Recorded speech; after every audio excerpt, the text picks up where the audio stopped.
So everybody, welcome to part 2 of the Grow Your Business Workshop. This is the most critical of the 5 sessions that we're putting on, because this is going to help you build a foundation for all of your marketing, all of the communication that you do with any of your prospects, any of your customers. It's going to help you focus your efforts and not spend a single second doing something that isn't valuable. So this particular workshop is all around building your market dominating position and your unique selling proposition. So you'll remember from the previous workshops, we've talked about everybody being in an overwhelmed state, not sure of what they should focus on, with all the different options to get people to buy what you sell. And we talked about the 80-20 rule, where if you focus on the 20% of your business that generates 80% of your revenue, then that's the right way to do things. And if you know what makes that 20%, then it's really easy to focus on that after today. The 5 areas that make up the 20% are leads, conversions, transaction, pricing, and profits. So if you're this particular one is focused on leads, right? Lead generation. So if you're focusing your time and energy on these 5 areas, and then this one focuses you down on leads, then you're right at the start of the entire interaction with the rest of the world, right? And this comes out of our 5-step profit formula, right? And these are again, just a great representation of the 5 areas that give you the most leverage in your business. And again, more leads, right? I don't know why I had to circle it twice, but there you go. You know it's all about leads, right? And remember, I've got the book that I wrote, and I keep giving away copies at the chamber. I have a few copies here today. If you talk me into giving you one, I will.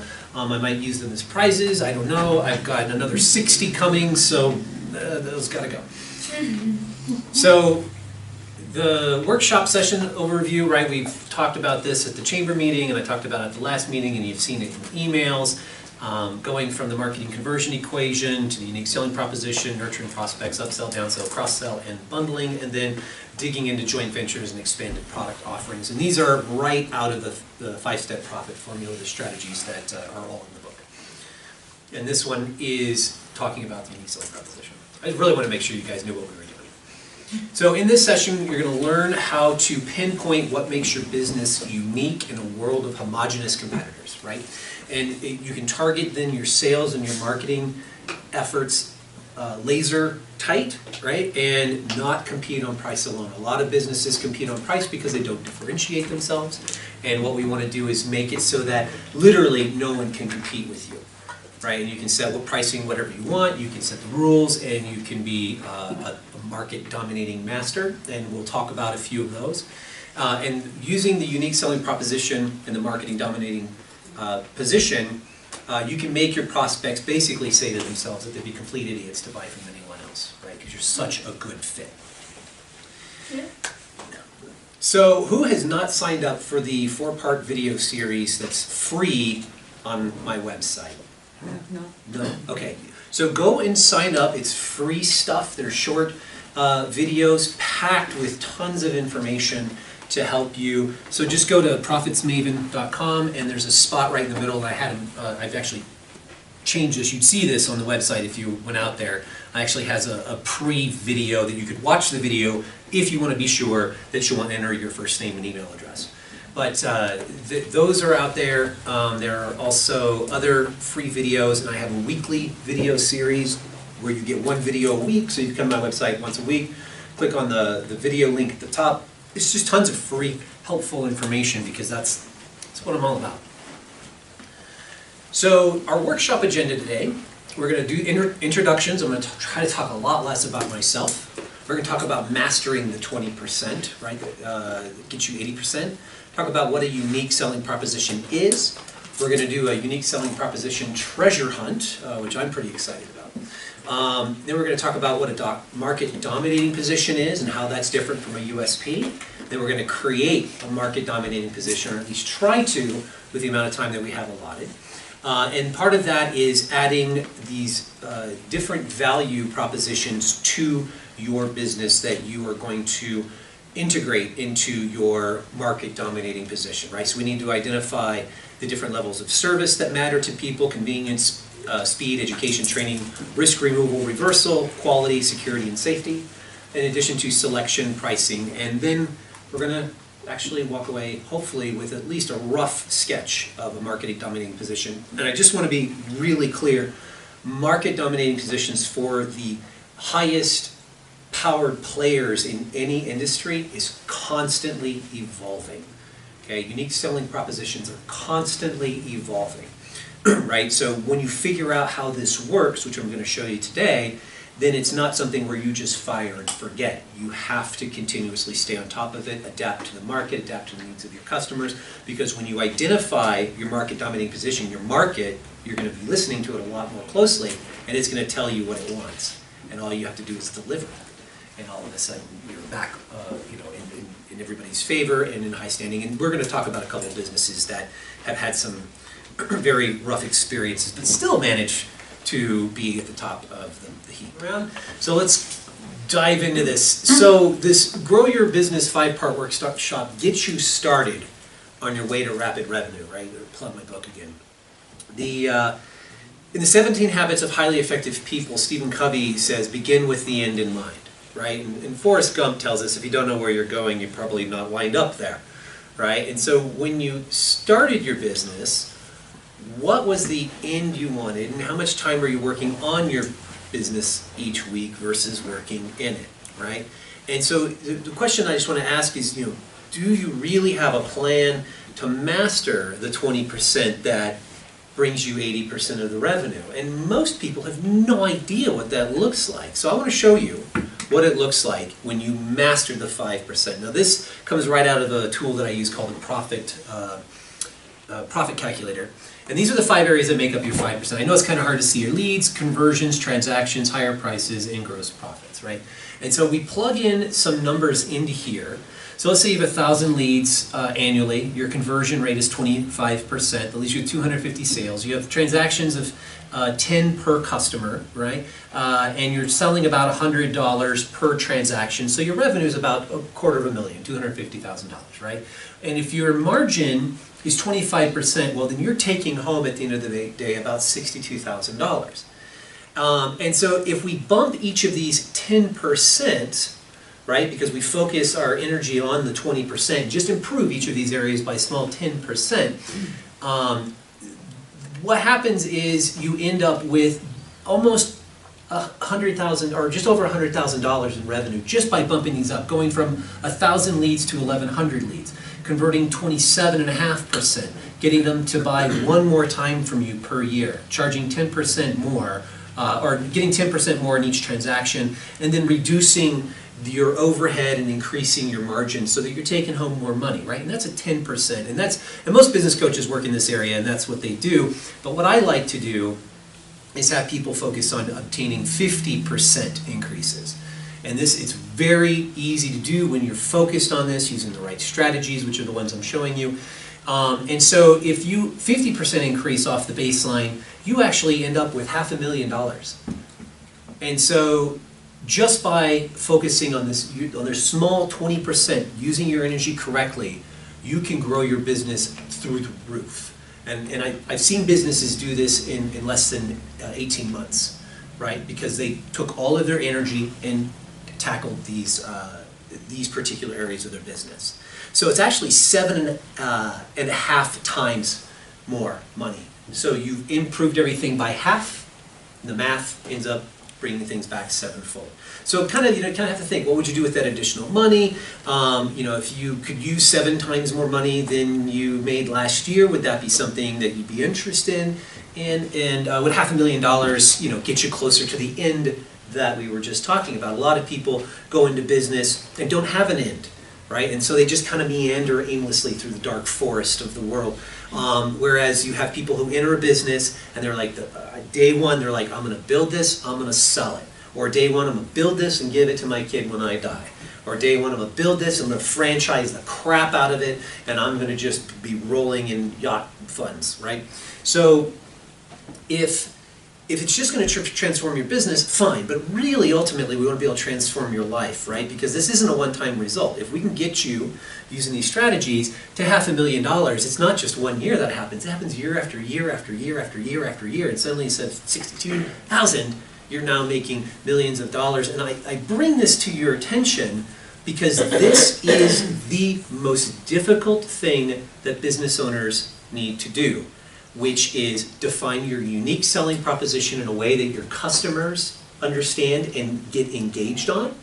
And it's something that you can jump up and down on and become very well known for, so that you're the only person or business that anyone comes to for these things, right? And so rather than just continuing the way that you're doing it, we develop a unique selling proposition and a market dominating position based on that. So Domino's, fresh piping hot pizza in 30 minutes or less. Is anybody unfamiliar with these? These Chris are might be. Because that came out when I was a kid. Yeah. All right. And then FedEx, when it absolutely positively has to be there, and everybody knows how to finish that sentence, right?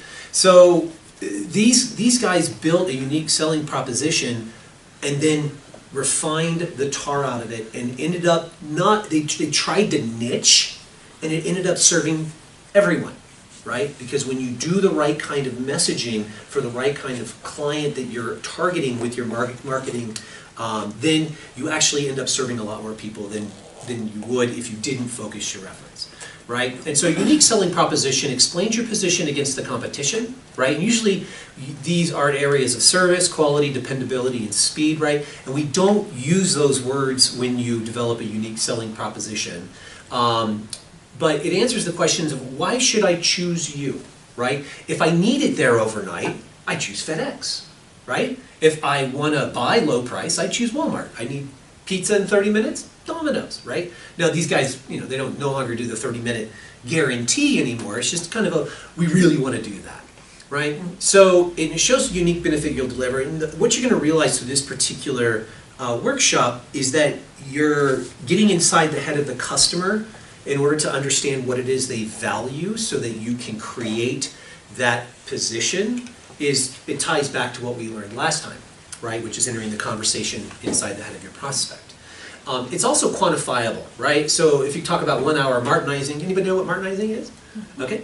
Or 12-hour relief, you see that on all this pain medication, right? So it's something that has kind of we are telling you that it's going to work for this well, or it's going to be this long, right? So it kind of has a promise built into it, and it addresses the top frustrations, headache, pains, and experiences of people that are customers for your industry, and things that you understand about your industry that you can capitalize on, right? So you were saying that you left a business doing financials because they weren't being completely above board, right? So you know that happens within your industry, so you know that that's a question that your prospects are going to have.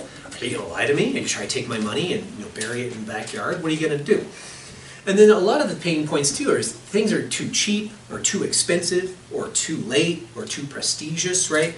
So there are all these different things that within the industry that you're in, I look at it from a customer's perspective, you can actually address and provide solid solutions to them as part of your business. But if you don't tell them what you're doing, they'll never understand that you do this, right? So honesty, integrity is great, right? That's what I would expect, right? I hope so from last time, remember? But we left another business because they weren't meeting up to our standards of honesty and integrity is a completely different story.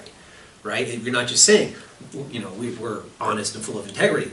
We put ourselves in jeopardy because we believe that so much by taking a risk and doing something different.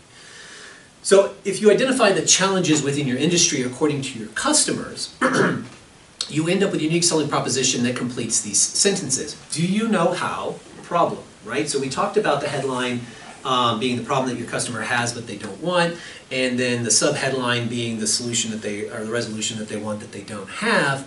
So here we could say, and this is a good example for me, do you know how most business owners believe that being busy is equivalent with making money, right?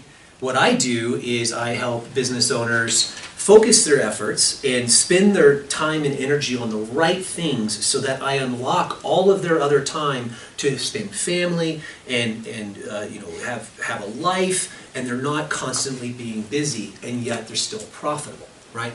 So, oh goodness, I didn't even realize I put that there. So this is just a good solid example of how that works. So you can use this in your help identify your unique selling proposition.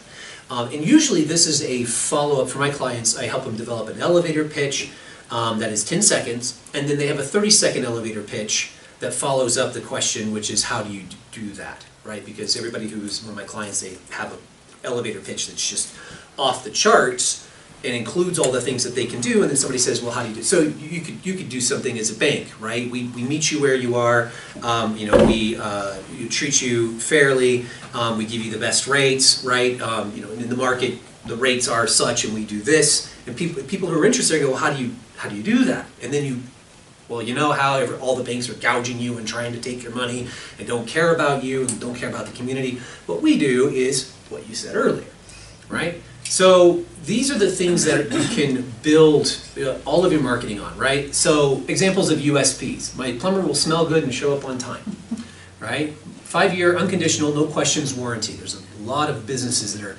dominating because of that.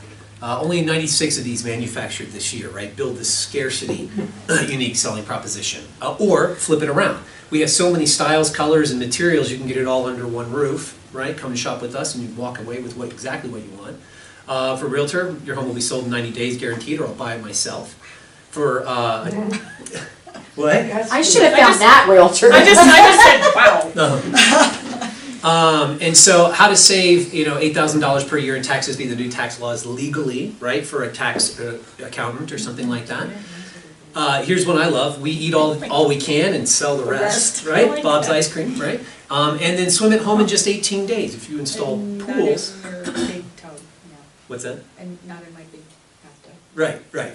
So, you know, these are things where if I'm a customer, you have just connected with me in a way that establishes that you know what you're doing. I don't need to really figure out if I want to swim in a pool in my house in 18 days to go with anyone else. If I want a pool, I want it now, I go with you. If I want a pool and I want to wait 6 months, because that's really how long a lot of these pools installations take, because people just don't run their business properly, then you don't go to Tom's Pools, right? So, and just like with the realtor, you don't, if you've got to sell your home in 90 days, which most people want to do anyway, right? There's an out. I'll buy it myself, right? So these are great because they identify the pain point of the customer, the problem that they're having, and provides a solution. This is similar to yours, right? There's a lot of financial advisors, there's a lot of travel companies, right? There's a lot of insurance places, a lot of banks, right? For me, there's a lot of coaches. And so if you believe in what you do and know what it is, then you are able to really connect with people. So let's move on to a market dominating position. So sometimes small, do we need to take a break? Anybody need to take a break? Okay, and I know we only have 45 minutes left, so I'm gonna try to cram all this in. It's been a lot of time chatting. So sometimes small businesses are established in response to market needs, right? And there's a demand for a product or service, and often people start small businesses just because there's something they're good at, right? So there's actually a book called E-Myth, and if you've never read it, read it now. E-Myth. It's the myth of an entrepreneur. And many business owners build their businesses around doing something well and serving the demand that matches what they do well. And they enjoy the growing, you know, profits without putting much effort into like the long-term planning or marketing, right? And a lot of businesses up here in Conifer are they're struggling in a way where they don't feel that they need to do anything but meet the immediate need, right? Which really keeps you small. It keeps you small thinking, keeps you small-minded, and so this shift in the market, when demand slows or stops, what happens, right? Businesses go out of business. All right, people pack up shop or get divorced or whatever, and then if somebody else shows up, and this is actually happening in Evergreen. There's a new roofer in Evergreen that has shown up on the scene since December, and he is taking everyone's business. Because everyone, all the other roofers, and apparently there's 7 total, everyone else has been lackluster, just whatever, and this new guy shows up and is just dominating everything. And he's coming out of Florida, right? Not even from the mountains, Flatlander. So, They don't have roofs down there. so if they show up with a new and improved, and he's doing a really good job of the new and improved, how do you keep offering, what you have and keep it fresh and growing, right? And maintaining your client base. And is this the time to panic, right? All these roofers, if they knew that this guy was out there and they're gonna feel it soon, what are they gonna do? How are they gonna compete? Are they gonna close up shop? And I know up here, a lot of the challenges that we have, anybody's worked with contractors, if you have a contractor that actually returns a phone call, It's amazing. yeah, they're at the top of your list, great! And if they show up on time, woo, it's choo, right? These are basic business principles, right? Show up when you get and you say you're gonna show up, return phone calls, right? But Or how about cleaning up after yourself? there you go, exactly, clean up after Don't leave yourself. your trash in my front yard and make me clean it up. Right. So what you have to do is you actually have to innovate your business. And the time to do that is not when you have you have a new roofer breathing down 7 other roofers' necks. The time to do it is constantly in demand, in response to the demand of your clientele. What are they looking for? What's going on? You keep in contact with them. You have conversations. You say things like, hey, you picked me. Why? What is it that I do that helps you decide? Well, you're local. Okay, that's great. There's a lot of local businesses around here, some of them within a phone call's distance. What else was it? Oh, I like how you took care of everything for me. Oh, write that down because, that, I don't know if anybody else does that. And by golly, if they don't, then that gives me an edge. And if they do, well, I know that's valuable to my customer. Right? And a lot of businesses simply do not have heart-to-heart conversations with their customers. They'll send them surveys and say, hey, what did you think of our service? Not, hey, thank you so much for coming by. There you have a billion options and you chose me. Could you please spend 2 minutes and tell me why? Right? And this will help me serve you better and serve everyone else better because I'll meet that need. Perfect example. How many banks are here in Conifer? How many? 3, 4.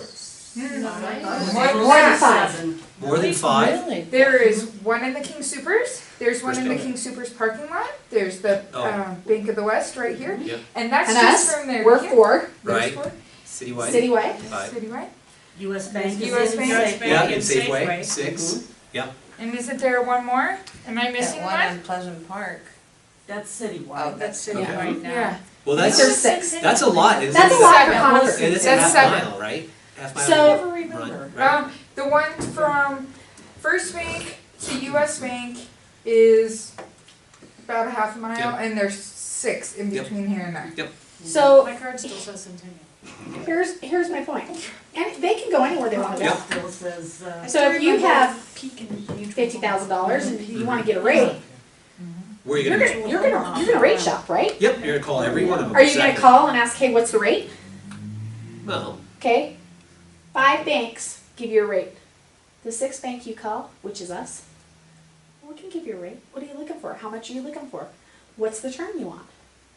If you open up a checking account, did you know we could do this, this, and this, and I can get you this much more? We're asking questions. right. We're asking questions, we're asking names, we're asking phone numbers, Mhm. and all of a sudden, well, I've got actually $250,000. They Not just $50,000. Yeah, I was only Yeah. I was gonna do $50,000 in 5 banks, but now that you're talking to me. So here's the thing. That and literally just happened yesterday. This happens all the time. The reason that money's coming in the door here is because we're asking questions. Mhm.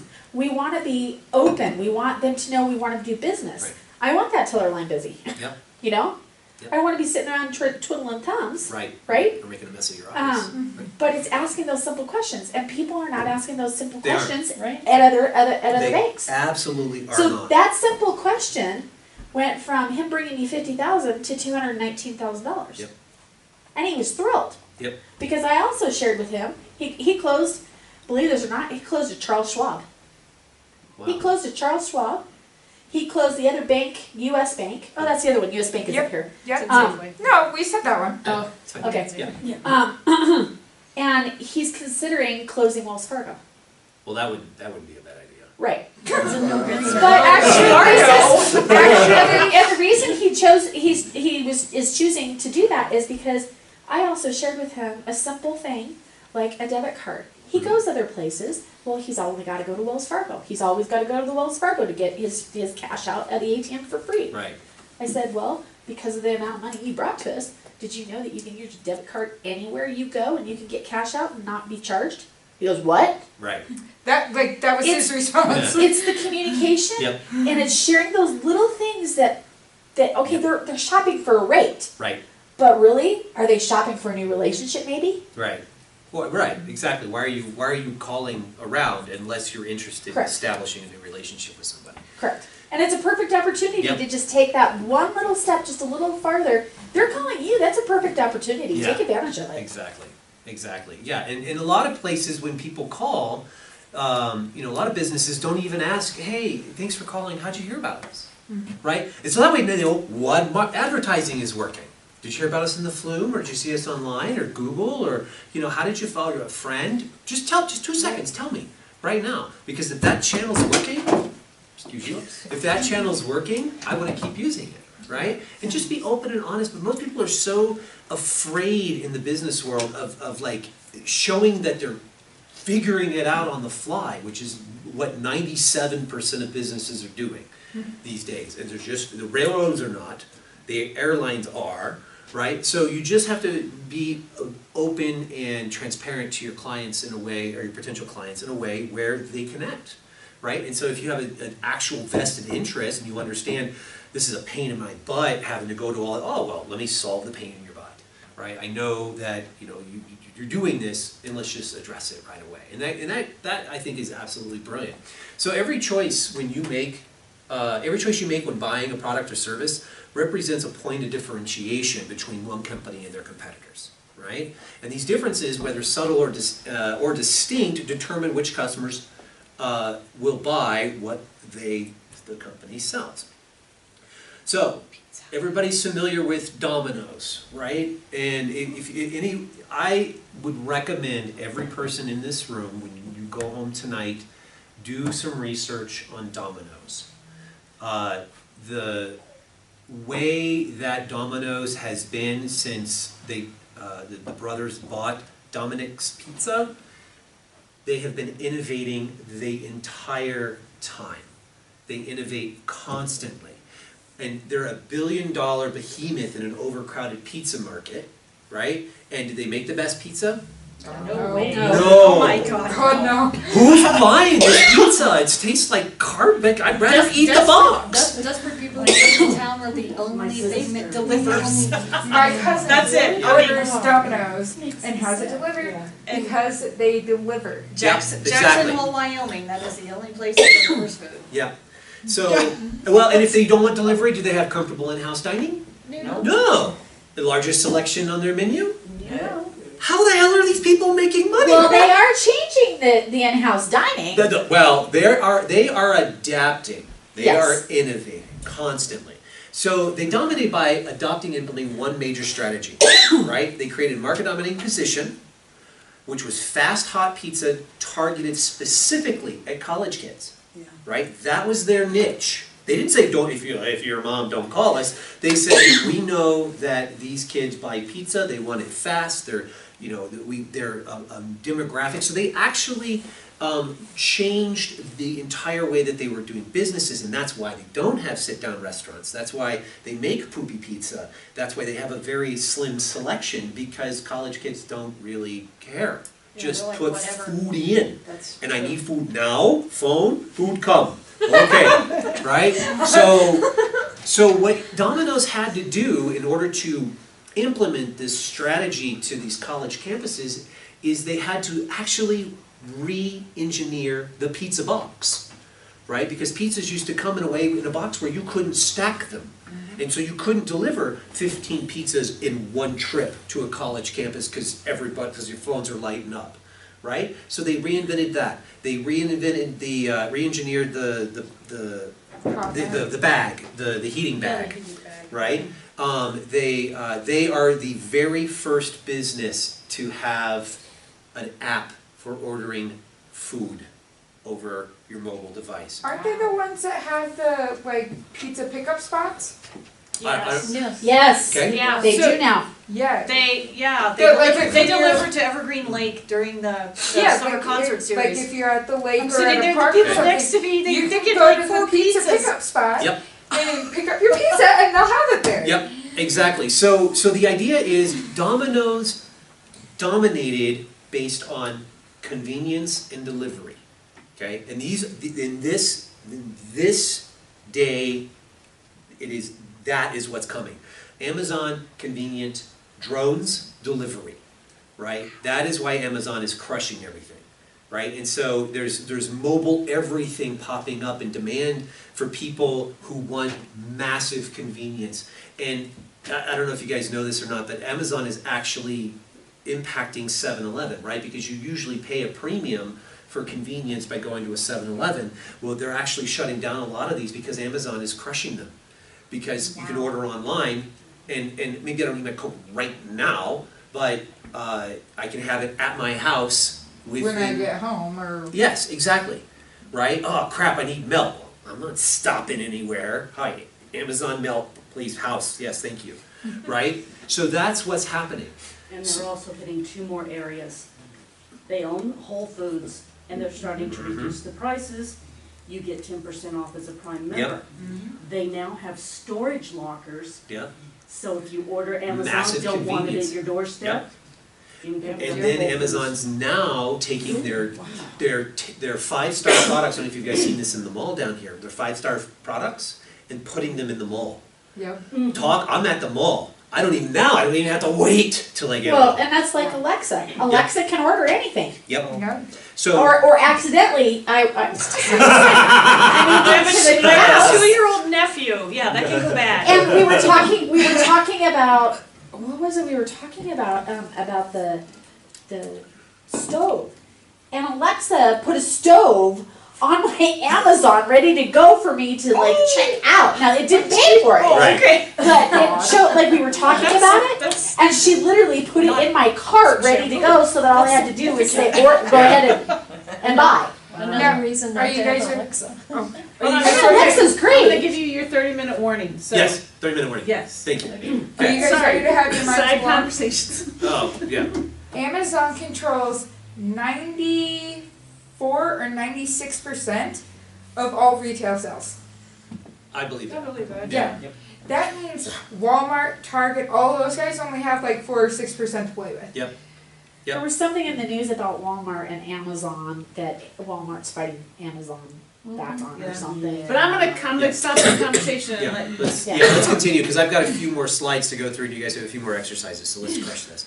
So, what, if anything, makes your business different from your competitors as perceived by your target prospects and customers, right? For the vast majority of businesses, it's price, right? But today's top-selling companies, like Nike, offers a wide range of shoes, apparel, equipment, blah, blah, blah, currently among the best sellers globally. Top-selling Air Jordan 3 is currently selling for $150 and up. The cheapest I found it was $149. Target sells an excellent shoe, almost exactly the same for $40, but Nike outsells Target by more than 10 to 1. Why? Right? And so have you bought a cup of coffee lately from any of these star schmucks? Right? Right. So according to our latest data, typical customer spends between $3.50 and $4 on coffee every visit, which is 4 times higher price-wise than any other competition. And current customers that go there all the time tip their baristas like you wouldn't believe. Really? So obviously, There's 3 of them between here and Safeway. Oh, I know, I know, Coffee it's almost causes like. Alzheimer's. right, so unless we're gonna be here till 9 o'clock. Coffee? Oh, there's Starbucks. Oh, So basically, price isn't driving these decisions. These companies have staked out a specific targeted market dominating position. And then they can ask for the world, and people pay it, right? Nike's position revolves around being the best athlete, being hip, in style, along with a perception of quality. I say perception. For Starbucks, it's delicious handcrafted beverages made by a human being who likes, to give you extra, whatever it is that you're asking for. Your puppuccino. Yeah, and they claim, Starbucks claims this is the secret to making life better is their coffee. So when you create your own market dominating position, you will consistently get businesses and individuals to choose your business over competitors. And so what exactly is a market dominating position, and how do I make one? Well, glad you asked. It's simply any value-added customer perceived benefit or combination of benefits that differentiates you from your competitors and does so in a strong enough manner that it makes your business the logical choice in the minds of your prospects and customers. And Kathy's taking notes. Okay, that's fine. So as an example. Steal it like I stole it. Yeah. So as an example, a dry cleaner that offers pickup, which these guys don't, I asked them why not, and we're thinking about it, would be the only logical choice for any prospect or customer that values convenience, right? And I didn't want to, I wanted somebody to come get my stuff, right? And nobody does that here. And I'm like, oh, here's an opportunity for someone to dominate the dry cleaning market and have more clothes than they can fit in their machine. And another simple example of added value is a gift shop that offers complimentary gift wrapping with every purchase, right? And that's not the reason I bought from the place near Bojo's in Evergreen, but when I bought my dad a gift and I mentioned it, they're like, oh, is this for you? And it's like, no, it's for my dad. And they're like, would you like us to wrap it for you? Oh, what's that going to cost? Nothing. Nothing. Oh, hell yeah, and I'll be back, right? So these kinds of things, yeah. So these kinds of things are critical to the success of your business. And so if you don't revisit the value that you offer, right, constantly staying on top of your market dominating position, then your customers will be drawn away to your competitors who have learned what you do, right? And those competitors that consistently re-innovate and offering exceptional value that you don't. So your customers will always demand additional value in order to remain loyal to you, right? And unfortunately, they're the keystones to your business growth, right? We can't just get customers out of a tree. So the key to adding value is determining what your customers and target markets perceive as valuable. You must understand their wants and their needs and their troubles and inconveniences to entice them with solutions, right? And Kathy's way on top of this with her, you know, would you like to have everything handled for you, or would you like to, like Melanie, End up not end knowing up where your not hotel knowing where the is. hell you're going? So adding value will also add to your profits, but you must focus on genuinely helping people, right? It can't be gimmicky. It can't be anything that you think is a good idea. It has to be a good idea to your clients. So here are the 5 steps to making a market dominating position. Right? Determining the strategic position in the market, determine your primary market dominating position out of that, determine your supporting business model, determine a secondary market dominating position, and create your market dominating position statement. That's why I had you guys, wow, we have a little longer than that. So this breaks down, and I don't know what we're going to do here. Maybe I'll have to send these slides out. But basically, determining your strategic position in the market is the niche market or segment that your business should focus on, right? So Kathy actually targets on like 3 or 4 different trips, right? And if you want to go on these trips, I am not kidding, they are exceptional. But that's because she has focused all of her energy into making these particular things exceptional and is able to sell them very easily to people who are actually interested in those kinds of trips. She's expanding and using that information to build other lines of people who have similar types of interests in a different vein. And then you have to determine the skill that your business has and the unmet need of your targeted prospects to see how you can meet those needs, and then intentionally design your product or service to fulfill those unmet needs, right? So this is absolutely positively looking at your customer going, what is it that you're not getting from anyone else, right? And how can I give that to you? And then the second thing, determining your primary market dominating position is the most dominating advantage that separates you from your competitors. So for Pizza Hut, fast, speedy delivery. Their pizza is cardboard, they knew it, they figured it out, they had a massive advertising campaign that apologized for their horrible pizza and said they're trying to make it better, right? So the primary, fast pizza. Their secondary, pizza that tastes great, right? Better than Pop John's or anybody else's, right? And so in order to beat your competition, you have to know about your competition. So third is is determining your supporting business model, right? And so this means adapting your business to deliver exactly what the market dominating position promises, right? And so the Domino's said, we're gonna get pizza in 30 minutes or less. How do we do that? Well, we have to re-innovate the pizza box. We have to build a heater. We have to hire a lot more staff because we don't want to kill anybody trying to get these pizzas out, right? So we had to adapt our business. But for them, and for anyone who does this, they just skyrocketed, right? And then they kept listening to their customer and adapted by offering, additional food items and upselling, cross-selling. Could you go back to two? Yeah. So this is just determining the position that you want to have because you've talked to your customers, right? You know what it is that they want. So with the Domino's example, what would be better? Faster delivery then better pizza, or better pizza then faster delivery? Well, it depends on if you're a hungry college kid or not, because that's their niche. And hungry college kids, I don't know, man. Are you really concerned with, having all the yummy flavor, or do you just need fuel, right? So, Well, then they took it one more step where they were talking about filling potholes. oh, yeah. I hadn't heard of that. I remember Yeah, that. you Okay. remember that? Yeah, I remember that. That's Boy, I've the got newest a road one. for them. Yeah. That's the newest one. Yeah, that's the newest latest one is that when customers are leaving, tell us where the pothole is and they'll come out and they'll fix the pothole in the street so that your Well- pizza doesn't go flying off your. Well, no, their latest is take a picture of any pizza. It could be any pizza, and you get Domino's points for it. Yeah. Fascinating. Yeah. See? Yeah. That's the See? latest. So, That's cool. Yeah. right? So taking advantage of your competition in an extremely unfair fashion. So you have to look at your business and say, what changes do you need to consider making to your business to ensure you deliver consistently on your position and your promise? And so Kathy, as an example, she had to spend time building an itinerary, putting all the items into an Excel spreadsheet, right? So she adapted to that in order to make it painless travel or happy travel experience for everyone.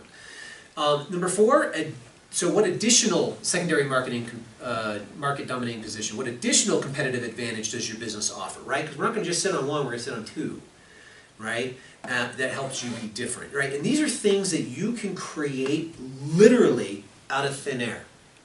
And you can create them out of thin air because you've talked to your customers and prospects and people who bought from you and people who love to buy from you and your friends and family and say, what is it?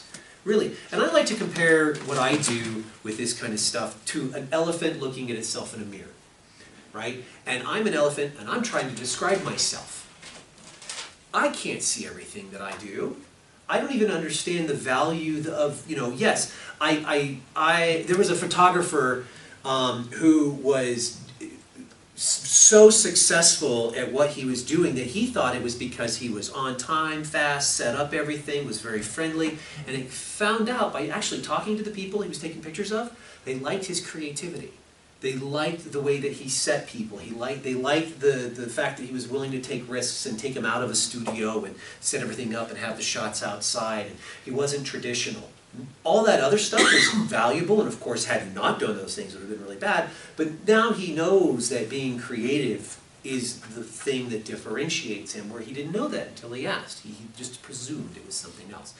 So, yeah, so for him, market dominating position, creativity. Secondary, I am on time, everything blah, right, all those things I just mentioned, that no other photographer is, right?